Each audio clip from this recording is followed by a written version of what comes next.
Most people think anemia means you need more iron. But what if I told you that iron isn't always the problem and that a lack of copper might be the real issue? Today, we're going to bust one of the biggest myths in modern nutrition. Anemia is a condition where your body doesn't have enough healthy red blood cells or hemoglobin, which carries oxygen. The most common diagnosis? Iron deficiency anemia. And the standard treatment? More iron. Hey dude, you need to pump some iron. Iron pills, iron fortified foods, even iron infusions. But here's the twist. Your body can have plenty of iron and yet still be anemic. You see, copper is essential for mobilizing iron. Your body stores iron in the liver and bone marrow, but it needs a copper-dependent protein called ceruloplasmin to actually transport that iron into the bloodstream, where it can be used to build hemoglobin. If you're deficient in copper, the iron just sits there trapped and unusable. Your blood tests might show that you're low in iron, even though your iron stores are fine or even overloaded. You're not iron deficient, you're copper deficient. And here's the kicker, giving more iron to a person with copper deficiency can actually make things worse by increasing oxidative stress and depleting copper even more.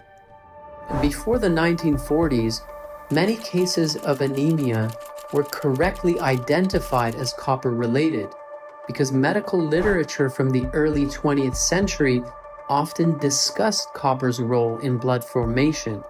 For instance, in the 1920s and 30s, researchers like Hart and Elvegem showed that copper was critical for preventing anemia in both animals and humans. But in the 1940s, everything changed.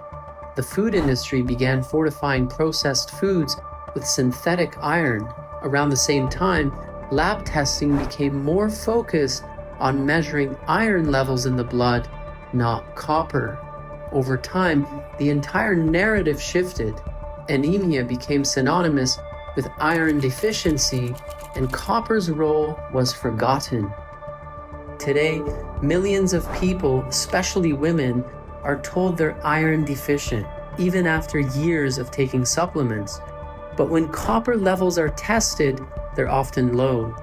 This problem is worsened by things like zinc supplements, hormonal birth control, stress, and pesticides, all of which deplete copper or reduce its activity. If your so-called iron deficiency anemia doesn't improve with iron supplementation, or if iron makes you feel worse, then copper might be the missing piece. So if you're dealing with the symptoms of anemia, what should you do? Well, you want to get your copper levels tested always. You don't want to test your blood for your copper level because this is incredibly misleading and inaccurate as well. I'm going to share a quote on the screen that explains this in detail, so you can pause the video and read it for yourself. What you want to do instead of testing your blood is to test your hair. It's a test that's called the hair tissue mineral analysis. You want to also avoid megadosing with iron supplements unless you are truly deficient in iron, which happens to be a very small amount of cases. The majority of cases when it comes to anemia symptoms, it's caused because of a copper deficiency. Trust me, okay? Get your copper levels checked, work with a functional practitioner, and you will see. You will see for yourself, okay? If you want to connect with me, if you want to get my help, I will be more than happy to assist you. You can do so by going to SoReadyForHealth.com.